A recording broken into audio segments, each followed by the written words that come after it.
Good morning. The Jewish community worldwide is in mourning today over the murder of two innocent, young, beautiful Jews, Yaron and Sarah, last night in our nation's capital at an AJC event at a Jewish museum. And once again, the Jewish people wake up to the realization that anti-Semitism is not only alive and well, but it is growing in our country. And what are we as a Jewish people supposed to do in response to this tragedy? And so first of all, we go back to the very first story in Bereshit.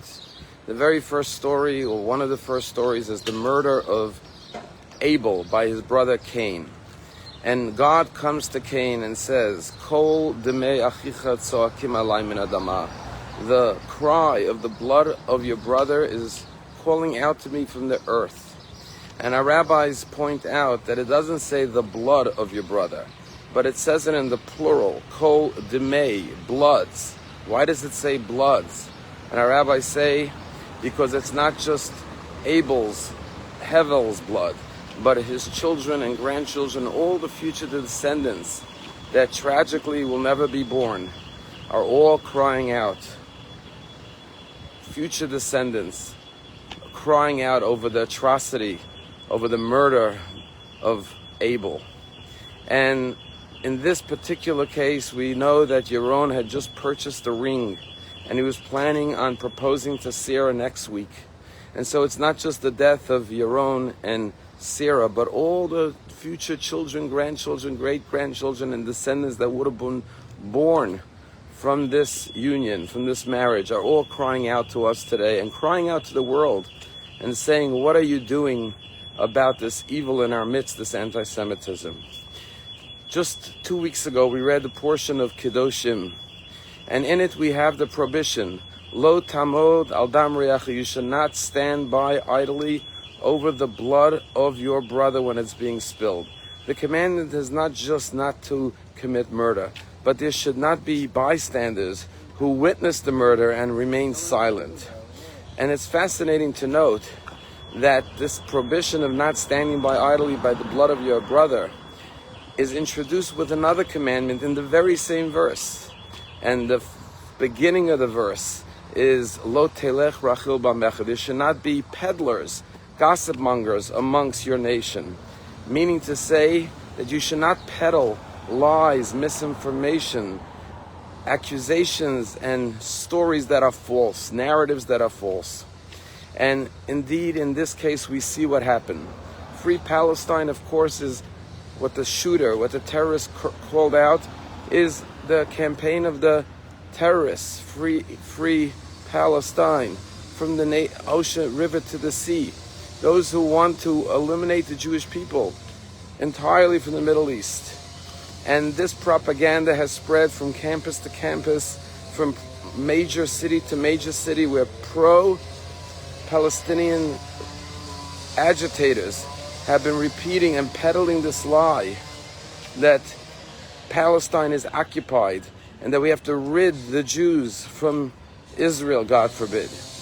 And therefore, the prohibition of not peddling lies and false narratives is a prelude to do not stand by idly by the blood of your brother, because words lead to violence.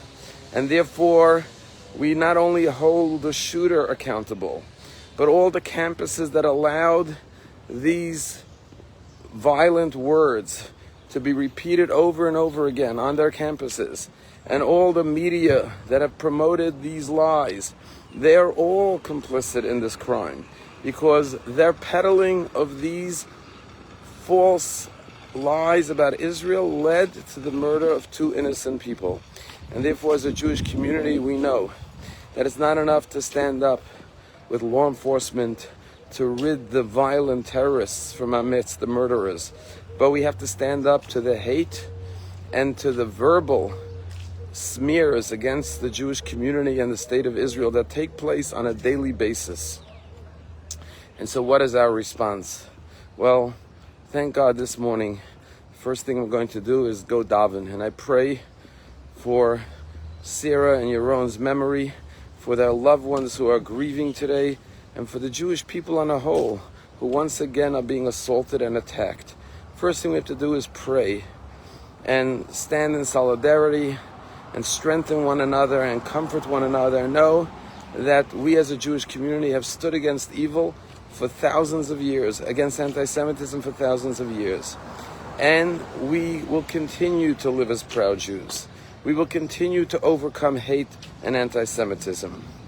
And last night, this event at the museum in Washington was a young Jewish professional event of the AJC, American Jewish Committee. And I'm blessed this morning that a young couple from our synagogue, who was part of our YJP, got married, and I had the merit of standing under the chuppah with them a year ago. And just last week, they were blessed with a baby boy. And this morning, right after Shacharis, I'm going to have the joy to go to their home to celebrate the bris of their new child. And a new baby will be given a Jewish name, a Jewish identity, and will be entered into the covenant of Abraham, our forefather, a covenant that was made 3,700 years ago with the first Jew. And the symbol of circumcision represents the eternal bond of Abraham and all his descendants with the Jewish people. And as God told Abraham, your children will be a nation of God in the land of Israel, ad olam, for all of eternity. And once again, we see this, that we will continue to celebrate and stand up as Jews and bring Jewish children in this world. And just like we prevailed for 3,700 years, we will prevail over this darkness. We will live on as a Jewish nation, and we will continue to live on as proud Jews. And so I encourage everyone, do not stand by idly. Speak up. Do what you can. And most importantly, stand proud as a Jew. Know that you are not alone. And do a mitzvah today. Come to the synagogue. Pray. Put on your tefillin. Make plans to have a Shabbat dinner tomorrow night with your friends and family. Come to synagogue on Shabbat. Stand up and say, we will not stand by idly. We will not be silent. We will continue to live as proud Jews. And these evil terrorists and anti-Semites will never stop us. On the contrary, the more they attack us, the more we will grow and be prosperous and multiply. Have a wonderful day.